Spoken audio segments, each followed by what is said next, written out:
Hello, friends. This is Carrie Morrison. Welcome to episode 7 in this first season of Heartforward Conversations from the Heart.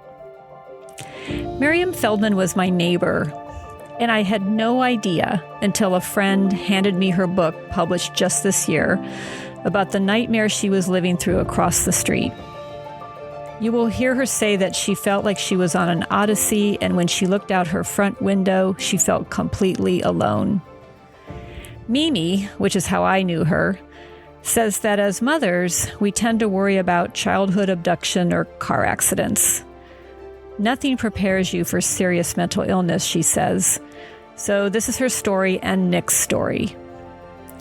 I love what she says when she describes how prior to Nick's illness, when driving around Los Angeles, she might see a guy screaming on a corner at nobody in particular. And she would wonder, where is his mother? How does this happen? When Nick got sick, then she realized how this happens. It's not because he had bad parents that don't care, she says. It's because the system crushes you. This is that story, the system crushing, and Miriam pushing back with all her might. Hi, this is Carrie Morrison, and welcome to another episode of Heartforward Conversations from the Heart. And today I am so delighted to have zooming in from Washington State, I believe, Miriam Feldman, the author of an amazing book that just came out this year called He Came In With It, A Portrait of Motherhood and Madness. And I would have so loved to have done this interview here in Los Angeles in person, but we are taking advantage of the technology of Zoom. And it's so wonderful to see you today, Miriam. Thank you for having me. Despite of this call. Happy to be here. And you are in Washington right now, right? Yes. Is it Onalaska? Is that how you... Yeah, on Alaska, in the middle of nowhere in Washington State. Very good. Very good. So, this book you wrote, He Came In With It, is about your son and is about just the incredible journey that you've been on, which is a journey that's not over yet. I suppose there might be a sequel someday if you have energy to write another book.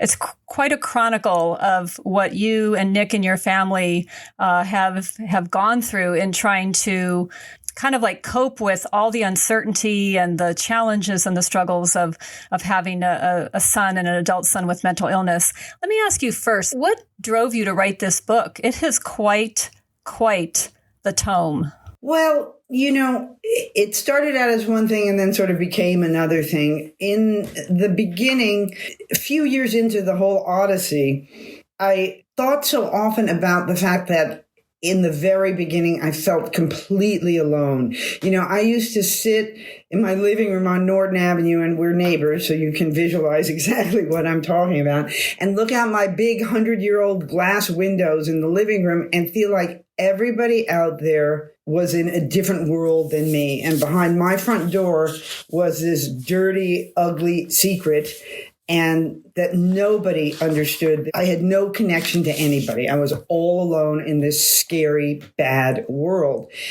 And at one point, I just thought, if I'd been able to pick up a book that told the story in the way I would tell the story, it would have made such a difference. I wouldn't have felt so marginalized, so alone. So at one point, I decided I wanted to write this story for the other mothers, to put it out in the world, because this was 15 years ago, too. So people didn't talk about it as much. So that was the initial impulse. And then as it went along, it became kind of my love letter to Nick. I wanted something in this world that documented what we went through as a family, but more than that, that represented him, who he was, who he is still, but that people can't really see. I wanted there to be a legacy. I wanted there to be something in the world. So that was my dual motivation. Well, I have no doubt that it's going to help a lot of families who are struggling with trying to make sense of what they're experiencing. And we'll talk a little bit about how hard that was for you. I want to set the context. Yes, we were neighbors. We lived right across the street from each other, kitty corner. Our kids are relatively the same age range. They knew each other. And I also did not know what you were going through until I read the book, to be perfectly honest. And I do recall one time bumping into you up at our little Larchmont village, and Nick was probably, I would say, maybe 19 or 20 at that time, because I remember you were looking pretty frazzled and said that you were dashing off to tend to your son who was living in an apartment. And I really did not know about that. I want to tell you the context under which I got this book. My very last meal before the pandemic shut us down, which was March 14th in Westwood, probably a mutual friend of ours, David Israelian, who runs The Painted Brain and Peer Mental Health. And Peer Mental Health is a collaborator on this podcast with Heartforward. We were having breakfast, he and I, and Ellen Sachs from USC, and he gave me a copy of your book. And I said, this was my neighbor. I had no idea. So yes, that is the experience that you went through. Tell us a little bit of just about your family and Nick and how the situation became apparent to you. I know there was a lot of fits and starts and confusion in knowing exactly what was happening with Nick. Well, it's very hard initially, especially if you don't have any familiarity or background in mental illness. And it was, I spent the first 15 years of my mother career obsessing about car accidents, child abductions, and childhood cancer, none of which materialized, thank God. And then out of left field came serious mental illness. And it was just not anything I'd ever really given any thought to. And when it happens, it's not like take your kid and he has a blood test and he's diagnosed. All mental illnesses are diagnoses of criteria. So, it's quite a dance up to the diagnosis. And the thing is, if you were to make a list of red flags for serious mental illness and a list of normal teenage behavior, you'd have virtually the same list. They all act crazy. They're all impulsive, irrational, confused, serious mood swings. So you look at your kid and you think, yeah, he's just like all the other kids and he'll grow out of it. So we had really years of that, a couple of years of that. But then I noticed he wasn't growing out of it. And then drugs came into the picture. So then we ended up addressing it as a substance abuse problem initially. And, all his friends now who are doing the same pot and different things back then, they're all doctors and lawyers and musicians and husbands and fathers. And, Nick went down the rabbit hole. I don't think that it is directly caused by the drugs, but it certainly was brought on by that. And so you stumble through this maze of the mental health system, the diagnoses, the different doctors, what you can pay for, what you can afford, what's available, and working further along this diagnosis trail until finally when he was 20, he was diagnosed with schizophrenia. So prior to 20, what were the rabbit holes they took you down that would maybe help other parents who'd be going through something similar? Well, the thing is, I don't know that this would circumvent the same thing happening to another parent because it kind of is the path you have to take. But initially, he was initially for a year or so, we dealt with it as a drug abuse problem. Then he was diagnosed with depression, then anxiety, then preliminary diagnosis of bipolar, and then 4 years into it, diagnosed with schizophrenia. And so you just follow each step, and each step you treat, and you try and get them consistent and compliant with treatment. And it just kind of kept getting worse. There's this arc of all the diseases, and at the far end of the spectrum is severe bipolar and schizophrenia and schizoaffective, and it just kept getting worse. And, in terms of advising other parents, that's a tough one because everybody's path through this is different. The thing about schizophrenia, especially in terms of the mental illnesses, and probably most of the serious mental illnesses, is they're bespoke for each person. So what schizophrenia looks like on Nick isn't going to, look at our mutual friend David Israelian or Ellen Sachs. It doesn't look the same. on them as it is on Nick, and it doesn't manifest the same as Nick as the guy screaming on the corner. So there's very little continuity, and there's very little anybody can tell you except don't give up. And the only advice that I would give to a parent is early intervention and early treatment is the key to a positive outcome with schizophrenia. Early onset intervention is the most important thing, because the sooner you get somebody with schizophrenia on medication, it prevents further damage to the brain. I have a doctor who's treating Nick right now, and his analogy is that schizophrenia is like a very slow moving stroke, so that the longer you go without medication, the longer the gray matter in the brain is exposed to damage. So the sooner you get them on, the better the long-term prognosis. So, and also then you run into the whole issue once they turn 18 of the HIPAA laws and not being able to force them. And that's a whole other gamut that you have to run that's difficult. Yeah, I want to discuss that with you here in just a moment. Let me just go back to the other observation about marijuana, which and I'm not a clinician. I'm coming at this as a layperson also, but I have read this, that the marijuana of, 2020 is far more potent or scary than the marijuana that some of us may have taken in the 70s or 80s in college. And it's so scary that people are so cavalier about the availability and accessibility of marijuana for young people, with this kind of growing evidence that it may have potential long-lasting impacts. What have you learned about that topic? I mean, you say that some will go off and still become a doctor and others are going to have their life impaired. What is the research showing us on that? I'm with you, and I'm even older than you. I smoked pot in the 60s and 70s, not 80s. And back then it was we regarded it as no big deal.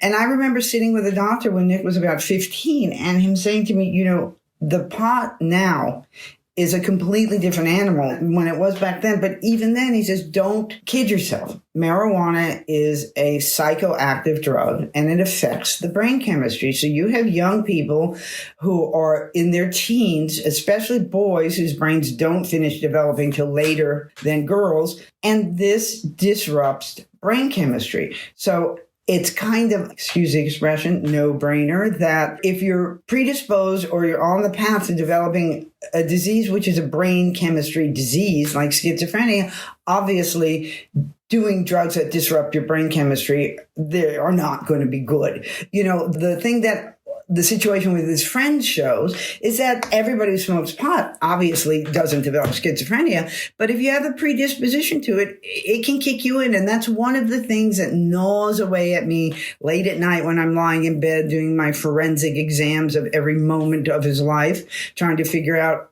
how it must be my fault, is the fact that I always wonder if he hadn't turned to pot, if he hadn't started doing these drugs. And he did a lot of other drugs too, because what happens is they're starting to hear voices. They're scared to death. So they're self-medicating to try and calm the schizophrenia symptoms. And if somehow I had been able to know and come down harder and really, locked him up in a room and not let him get any pot, maybe it wouldn't have developed. And that's a bitter pill to swallow. It's a hard thing to live with, that unknowing. So tell us a little bit about the American insurance system, which I think factors into this mess. It's so interesting. I love the way your doctor describes this as a slow-moving stroke, because we don't treat this as a true medical issue. And you talk about having an involvement with Kaiser, and then Kaiser was in the world of providing mental health treatment, then they backed out of it, then they came back in it again. What is the situation with how health insurance deals with psychiatric therapy and the needs that, if you were to truly do early onset intervention, what should it look like? Well, that's a huge subject. First of all, every state has different laws and is structured differently. There was just a report that came out stating that we have 50 different healthcare systems in this country because every single state is different. So there's no consistency. Some states are better than others. I find now that Washington state is more manageable for us than California was. But the problem is, and one of the issues that people are fighting for right now, is integration of mental health into pediatric medicine, into early care of pediatric medicine, so that there's screenings and there's tests and issues dealt with from the time your child is a child. So it's not just they turn into their teens and something goes terribly wrong and then we look at it. So if there's an early integration of that, that changes the whole landscape a lot. As far as the insurance companies and Kaiser, yeah, on again, off again. We bounced around. At one point, he was on Medi-Cal and in the county mental health system, which is a nightmare. It was draconian. And the thing about all of this is that it is almost impossible to navigate. I'm a person who, first of all, I'm a pit bull. I don't give up. And when it comes to my kids, I really don't give up. And, I'm white and I'm privileged and I have a college education. I'm a middle class person. I have some resources. This brought me to my knees. This almost took me out. And I still fight. I still spend hours and hours and hours every week negotiating the system, making sure everything's running right, making sure he's taken care of. I used to I drive around LA and I see the guy on the corner screaming to nobody. And I'd look at him and I'd think, where's his mother? Like, how does this happen? Where he has a mother, he has a father. How does this happen? And then they got sick. And I realized how it happens. It's not because he has bad parents who don't care. It's because the system crushes you. And navigating the system and trying to find your loved one help is almost impossible. I agree with you on the person on the corner. One of the things we did in Hollywood with folks like that is we would go try to find their family. And invariably, there would be joy on the other side of the telephone. Like, yes, that I haven't seen, my son for 5 years. How is he doing? And when I was in Italy, what impressed me from the very beginning is that they always include and connect the family to the person that they're treating. So let's talk about that threshold of turning 18, which is, from what I understand, is where a lot of situations go off the rails, because now if you had very intentionally involved parents who cared for their child, now the system completely marginalizes you from being involved or even being aware of what's going on. What does that crossing the threshold feel like? How did it play out in Nick's life? Well, honestly, it's like the ground's pulled out from under you. In Nick's particular scenario, it led to a year or so of real terror and lack of control. But we were able to we bribed him. Early on, I had a doctor who said to me, it's in the book, this scenario of, I paid Nick to take his medication. And his sisters were just appalled. Nobody had ever paid them to take their amoxicillin. And they thought that this was just, such a betrayal on such a level. But the doctor said to me, I said, but that goes against all the rules of parenting. And he said, all the rules of parenting are out the window now. All that matters is that you get this medication into his body every day. And any way you can do it is fine. So what happened with Nick was, at the point he reached 18 and he went off to college, he had a psychotic break. And then he was homeless for a while and sleeping in a friend's garage. And we were able to, at one point, I just said to him, look, you're going to be, because he was going to be evicted from this garage. And one day I just said, well, I'm going to give it a try. And I said to him, look, if you'll take the medication every day, Dad and I will pay for an apartment so you won't be homeless. And, I'll give you $10 and a pack of cigarettes every day. That was the initial deal. And he looked at me and went, okay, I'll do it. And so we were able to segue into that period in a better way because he was willing to make the deal. That's rare. Most parents just completely lose the reins at that point. And then the big issue in that turning point becomes the HIPAA laws and the restrictions on doctors in terms of sharing information with family members and loved ones. And, these HIPAA laws were developed in a very well-intentioned way, but they are not working with serious mental illness. You have to understand that the very organ that allows you to understand that you're sick is the organ that's afflicted. How can you be dependent upon to navigate a reasonable course of treatment or even know that you're sick? Nobody would allow a person who was inebriated to make medical decisions. So why do we allow people who are psychotic to make medical? It's the same kind of impairment, except actually worse. And the laws are written so that the doctors are not allowed to give the patient's information out to protect their privacy. But what I did is you start to develop a way to navigate around that. And the good doctors will help you. I used to do things like, okay, I'm going to ask you a question. And if you don't say anything, I'm going to assume the answer is no.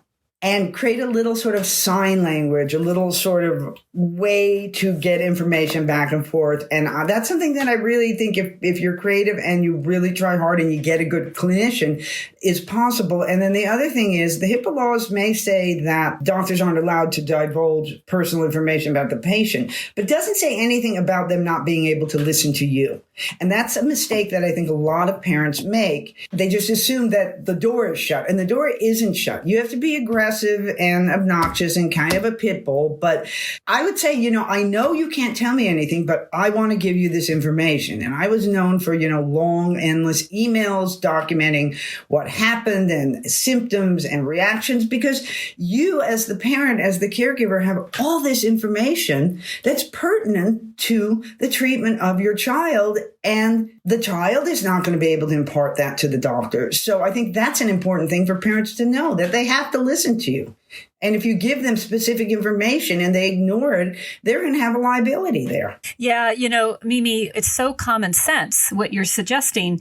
And I recall in one of my first trips to Trieste being so impressed by the fact that they would not treat the interaction with, they call them users, the user in their system, as a clinical experience, but they would talk about capturing that person's life story. And so that was job one. Who is this person? What is their context? Who is their family?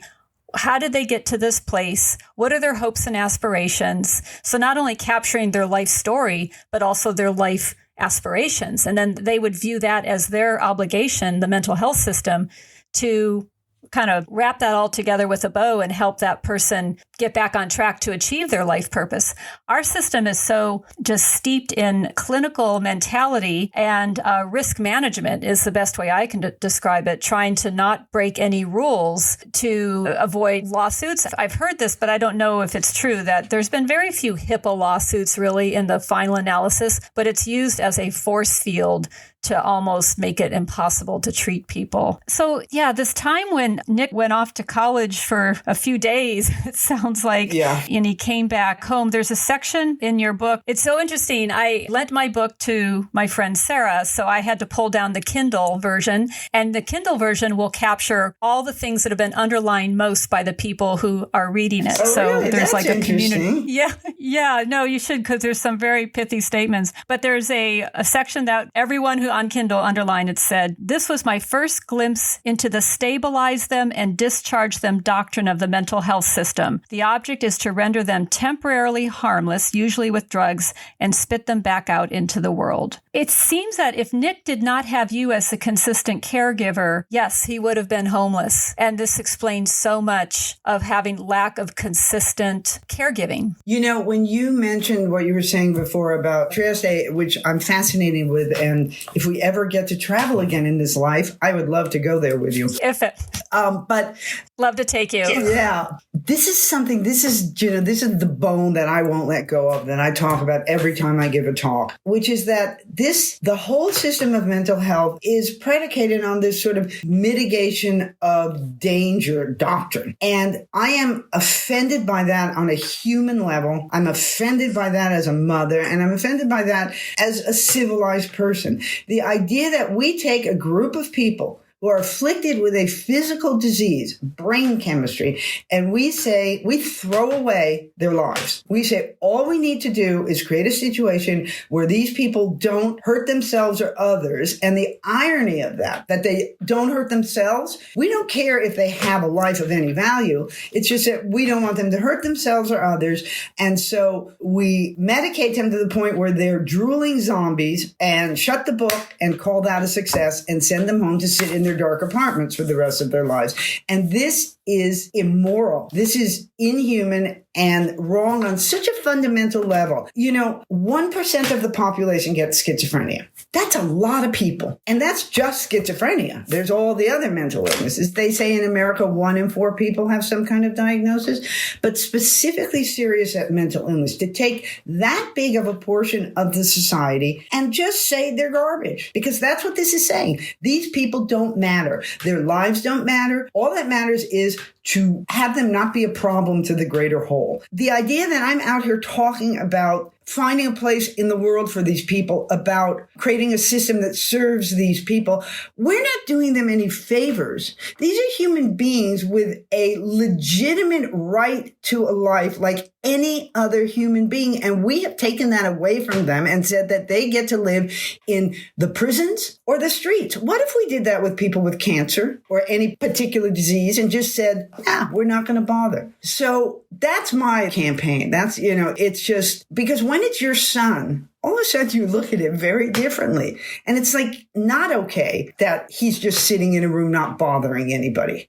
He's entitled to a whole lot more. You're striking a chord with me as well. And what I'm going to bring you on this team because, again, at the most recent conference in Italy last September, oh my gosh, it was just a year ago. It feels like eons ago. They had almost a day dedicated to the UN Declaration of Human Rights, and particularly the rights of people with disabilities, and stressing, and you'll love this, that people with mental illness or any disability have a human right to a sense of purpose in their lives. They have a right to vocation. They have a right to work. And I remember Googling while I'm sitting in this conference, because we're listening with headphones because it's being translated, human rights versus constitutional rights or civil rights. They're different. And the United States has not ratified the UN Declaration of Human Rights. So I'm on a personal quest to better understand, why do we set aside these human rights in favor of so-called constitutional right to sit in your own feces on the corner for 5 years? But that will be the topic for another discussion. Yeah. I'm going to bring you on that team. So I want to talk a little bit about, you mentioned your journey and trying to understand what was going on and figure this out. And then eventually you discovered NAMI, the National Alliance for Mental Illness. And I have great friends in NAMI, and I also learned a lot from NAMI as well. What was important about finally connecting with other families and people who understood what you were going through? Well, it was interesting. Honestly, I really do feel that NAMI saved our lives, Nick and me. I actually stumbled into NAMI very early on. Somebody told me about it. And so I called them because I was just ravenous for information. I just, to have my whole world turned upside down and not understand what was happening was just so unacceptable. So I was just on the internet and on the phone all the time. And so I stumbled into the NAMI Family to Family program, which is a 12-week educational seminar that's led by consumers, which is what I guess in Trieste they call users, consumers. That refers to the people who have the mental illness, and loved ones and people with lived experience. And so it's taught by those people, and it's each week they tackle a different aspect of mental illness, the science of it, the medicine of it, the medications, the legal system, the police system, the family, and at the end of that 12 weeks, very early on in this journey, I had some tools, I had some knowledge, and it changed everything. I walked into this knowing how I had to advocate for him and what I had to do with the police, with the hospital, HIPAA, all these different things. So I'm not big on giving advice because I'm not representing myself as any paragon of anything here in terms of virtue or adeptness, but I recommend to anybody who's starting in on this to take that NAMI program because it will teach you what you need to know and in a very compassionate,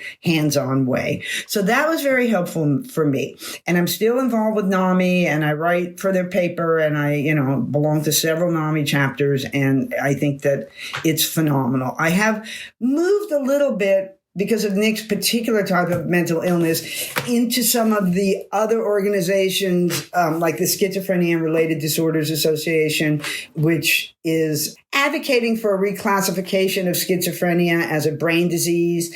And the result of that would be more hospital beds and more treatment available, more money going, and things that are a little bit more nuts and bolts. I hope I'm not going to offend anybody with this, but I have a very strong opinion about something. I think that the way that mental health dollars are being spent now is in an inverse proportion to seriousness, where the most amount of money, millions of dollars, are being spent on redundant fighting stigma campaigns. Now, I'm on the advisory council for Bring Change to Mind, which is Glenn Close's organization, her nonprofit. And I mean, they do a lot to fight stigma, and that's really important. But I think maybe it was a little more important 10 or 15 years ago. And I think things need to shift, because as you go over that spectrum that I talked about, when you get to the scary dark end where we live, the least money is going to that. And schizophrenia and severe bipolar needs research money. There needs to be medication being researched, because there's no money in the medications for schizophrenia, so nobody's paying attention to that. So I think that maybe a little less on I'm okay, you're okay, and a little more on let's take care of these drastically sick people and stop just shoveling them out into the streets and saying, we're done with you. Yeah, I don't think that's offensive at all. And I will link those different organizations in our show notes so people can find out more information about those two organizations. One of the things that struck me, Mimi, and you are a pit bull, you're one of the strongest women I know. And you're very vulnerable in your book about moving from a place of trying to control everything to finally surrendering to the things that you could not control. I think you would have imploded otherwise. You talked about discovering yoga and just trying to find the time for yourself. Maybe share a little bit about that phase and how that may have saved you in a way. Oh, yeah, it did. I reached a point like 3 or 4 years into the whole thing where Nick was living in an apartment down on 9th Street, and he would walk up every day and have dinner with us, and he was on his medication. And as far as I could tell, no irreversible damage had been done to the girls. And it seemed like everything had sort of leveled out. And I remember musing and thinking one day, okay, well, so this is it now. I saved him. He didn't die. We just have to keep on the medication and do that treading water thing and get the girls out into the world. And I'll just manage the circus for another 20 years or however long I have, and then I'll die. And then at one point I thought, wait a minute, I fought so hard and so long to build a life that had meaning and beauty and joy in it. And it's just not fair that I don't get to have joy in my life because Nick got sick, and that we as a family don't get to. And then all of a sudden I realized it's a decision. It's not, nobody's telling me I can't have it. And I stumbled into yoga because I used to go do Pilates way on the other side of town, and that just became impossible and too expensive when all this happened. And so I stumbled into the yoga center on Larchmont because it was close and it was cheap. And I've never been that into yoga. It's not my style. It seemed a little too woo for me, but I thought I'll get exercise, and that's bound to be good for me. And I went in there, and as the weeks passed, I'm listening skeptically to everything that the teachers are saying, and it started to sink in. And eventually, after, a year or so of a good, solid practice, I had a real revelation. And I realized that, being a type A personality kind of person, I always regarded acceptance or surrender as a weakness. You wave the white flag when you're in war and you surrender, you give it and you lost. That was my thinking about it. And what I learned is that acceptance, surrender is intelligence, because when it's not woo-woo and the stars and the moon, it's just nuts and bolts common sense. Why would I keep throwing myself up against a brick wall that isn't going to move? And when I realized that, and I realized that allowing this and surrendering to it was a sign of strength and intelligence, not a sign of weakness and failure, everything shifted. And I also started meditating, which is unbelievable. I never thought I would do that either. But it changed the way I live my life in a profound way. There's an article that just came out about me in LA Yoga this month that talks about all of that in pretty fine detail. One of my teachers wrote the article, and it's very interesting about the relationship between this mental health journey and yoga.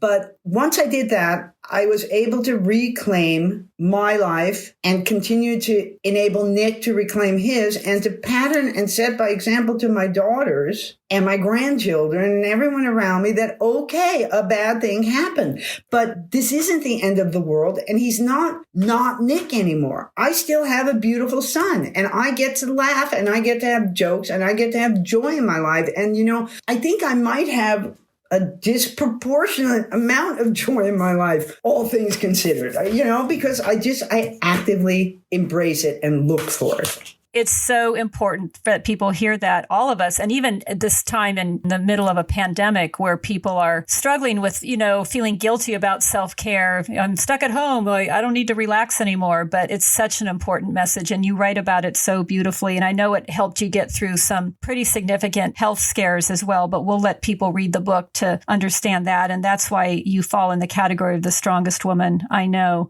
I want to touch upon one more thing before we talk about you moving to Washington. You mentioned that Nick ended up living in a board and care home on Crenshaw. And one of the things in my research during my fellowship, I was horrified to find out that the board and care system, which is funded at a ridiculously low rate of $35 a day to provide 24-hour care for people, this is where a lot of people with serious mental illness end up because they can't live in a supportive housing unit all by themselves and other reasons. Tell us a little bit about that experience and what your impression was, because these board and care homes are closing at a fast clip in Los Angeles and in the state right now. We're trying to keep them alive, but there needs to be a much better congregate living situation for people with mental illness. Yeah, they're terrible. They're terrible. Initially we thought, I came up with this bright idea of a sober living house because we just wanted to get a roof over his head. And I still had 2 young daughters at home. He couldn't be in the house with us. And so first I tried to get him into sober living. I thought I would just slide him on in there and not mention the part about the schizophrenia. But as you see, rather hilariously, in the book, that didn't work very well. So then we found out about the board and care. And we found this place down on Crenshaw. And basically what the formula is that somebody has a house and they convert it to a lot of bedrooms and a kitchen and some sort of, main living space. And they take in people who have mental illness and they feed them 3 squares a day and put them in bed at night and give them their meds. And they basically receive that person's SSDI check. So it's somewhere in the neighborhood of $830 a month or something like that. And so we went to look at this one on Crenshaw. And it was, the woman who ran it was an angel, but it was dirty and depressing and horrible. And, certainly is not going to uplift or nurture anybody into moving towards health or goodness. And, we looked at it and there was no way that we would put Nick there. So we didn't. And we ended up finding him an apartment. But that's what they were all like. They're all just these kind of scammy businesses to just, give these people a bed to sleep in. And, you look at what's going on in Italy and you look at some of the places like Gould Farm in upstate New York, that is this heaven of holistic treatment and nutrition treatment and mental health treatment and work therapy and music and living with people who have diseases and who don't. And it's in the country and it's beautiful. And you know what? It's $40,000 a month. So, and somebody like Nick could end up being there for years. There are people who have to be in places like that for their lifetime. So basically, any of the places that are good are only for the ultra rich. At one point, is it $40,000 a month or a year? A month. There are 20 to 40 to 50 a month, these good places. It's for only the ultra rich. At one point, I think, and if it had just been me and Nick, I probably would have sold the house on Norton and used all the money to keep him in a good place as long as I could. But we couldn't do that. And plus, what would we buy it? A year or two, and then all the money would be gone. This is appalling.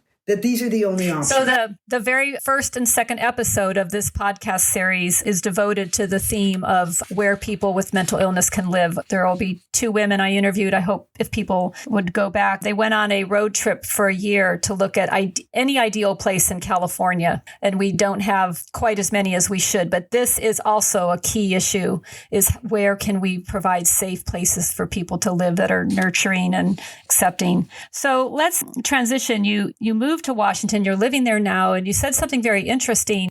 Tell us about where Nick is now, and you're suggesting that the system in Washington is perhaps a bit more navigatable, if that's the word, based on what your California experience was. Honestly, I don't know if the actual system is substantially different or if it's just less taxed in a small town where I live.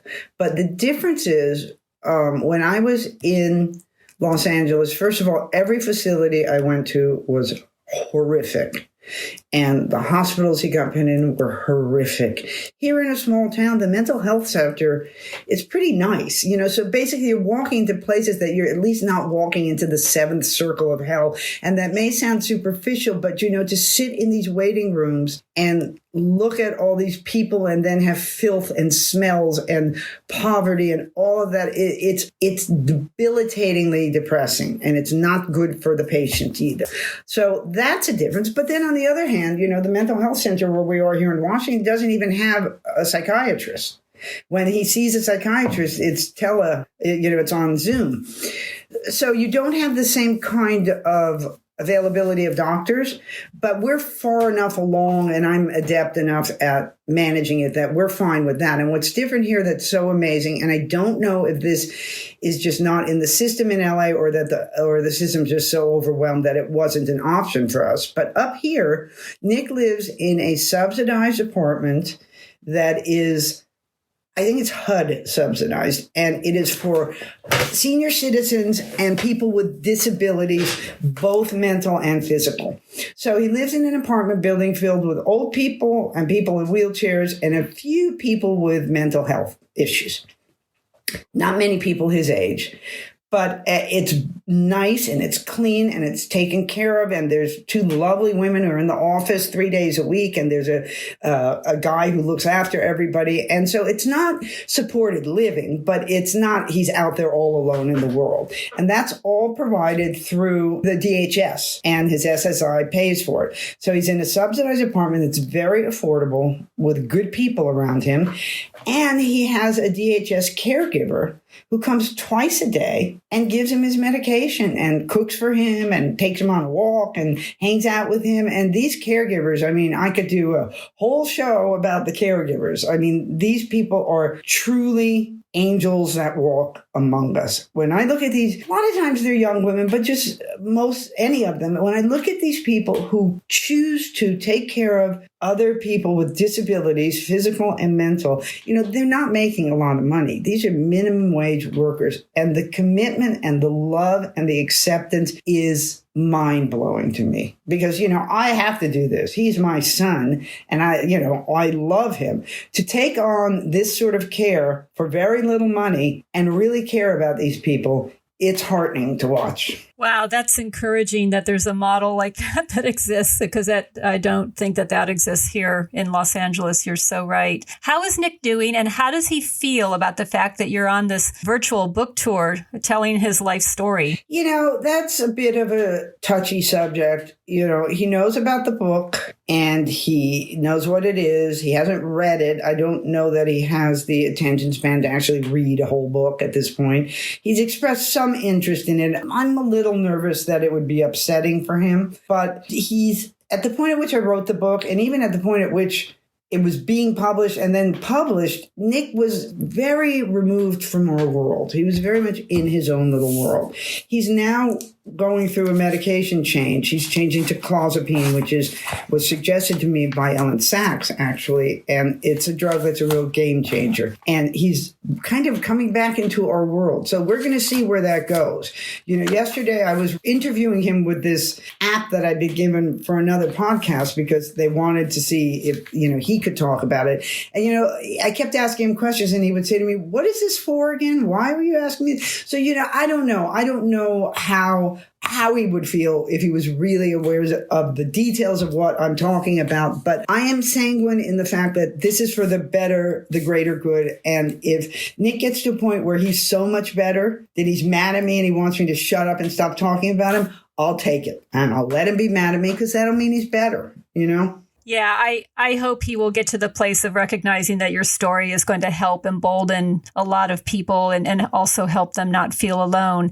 And I know you were so disappointed that your book release coincided with the onset of a pandemic, because you could have been all over the country doing face-to-face meetings and hugging people and just hanging out in cool bookstores, and boom, you've had to do this virtually. But I'd be curious to know, Mimi, has the reaction to your book surprised you in any way? Are you gratified or surprised, or what kind of surprised you in how people have responded to this book? I'm surprised in the sense that it's doing exactly what I wanted it to do. So I'm not surprised that it's happening, because that's what I tried to make happening, but it's surprising the extent. I get letters every day from mothers especially saying, oh my God, this is the first time that I've read something. It sounds like me talking. I've never heard another person talk about what this is like in such a real way. And also, I think a lot of people who are loved ones feel guilt about having joy,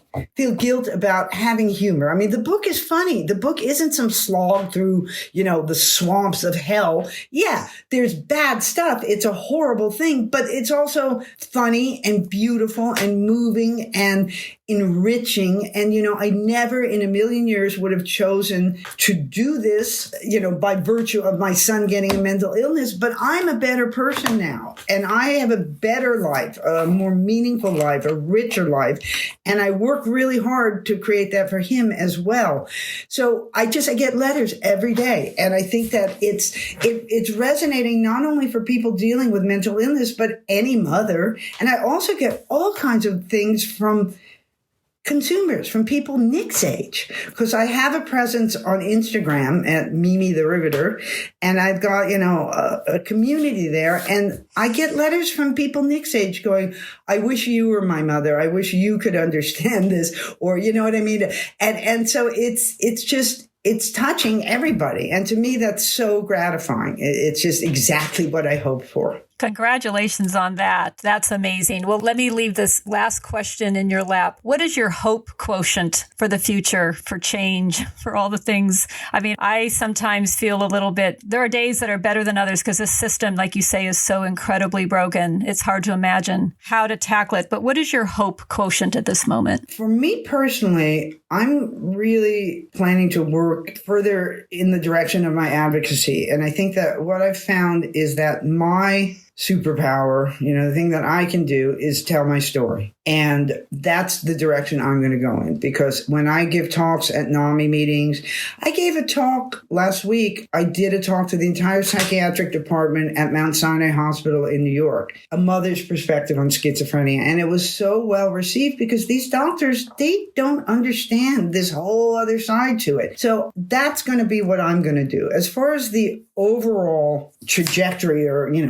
goal that I have, I think that it's very, very important that we create a viable treatment structure and living option for people with serious mental illness. I think that's one of the most important things, that treatment is difficult to get and needs more money infused into it, and we need more hospital beds, and we need places for these people to live. There's virtually no place for them. And I know I'm not telling you anything you don't know. So I think that that's most important. That to me is my focus. I think that schizophrenia needs to be reclassified as a neurological brain disorder. I think funds need to be reallocated. I think there needs to be more research. And I think primary in this is some sort of inpatient residency long-term for people, and also AOT, which is the assisted outpatient treatment, which is a consortium of the law enforcement and the medical professionals and the family, that it can be court mandated, that forces the person to stay on the program to treat themselves for the mental health. And that goes back to the same thing of, would you allow somebody who's drunk to decide their medical treatment?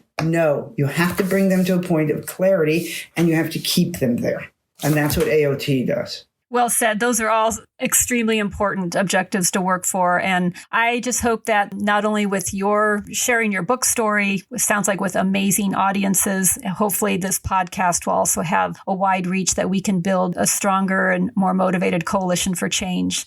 I'm so excited to have had this chance to talk with you today, Mimi. And I promise you, when our passports allow us to travel again, I'm going to take another delegation back to Trieste because it is a place of great hope. So have a lovely rest of the day. And I'm going to put all of these amazing links and resources that you shared with us today in our show notes so people will be able to access them. Can I just say one thing to the audience? I just want to say that if anybody wants to reach out, please reach out. All my information is there, my email, everything on my website. And I love to hear from people. And so far I've answered every single person who's emailed me because this is what it's about for me, is creating this network of loved ones that can support each other and move each other forward. It's a deal. I'm happy to play any role in helping to bring people to you. Thanks again. Hey, did you hear what just happened? Mimi extended an invitation. She said she loves to hear from people, so take her up on that offer. You are not alone. This is how a movement is fomented. People link arms. I love how bold Mimi can be, and it's a boldness made strong by her experiences. She points out that the American mental health system is predicated upon the mitigation of danger doctrine. She finds that offensive as a mother and as a human being. In this mitigation of danger system, we create a situation where folks no longer hurt themselves or others, and we medicate them until they are drooling like zombies and send them home to a dark apartment.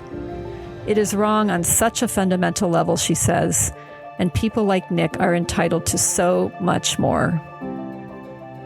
During the month I spent in Trieste in 2019, when they graciously allowed me to be embedded in their mental health system, I remember driving to a small town with a psychiatrist for the local community mental health center and a psychiatric nurse. We were heading to the home of a family where their 18-year-old daughter was experiencing psychosis, a separation from reality, and hearing voices. I wrote about that in my blog, and it was part of a program in Trieste to ward off further crises in families where problems were just beginning to surface with their children. Imagine if that kind of compassionate and proactive care had been available for Nick in the early days of his illness. Wouldn't that type of early intervention forestall a world of hurt? Next week, we are going to hear about a movement that works to counteract that sense of isolation and abandonment that so many people living with mental illness in our communities feel.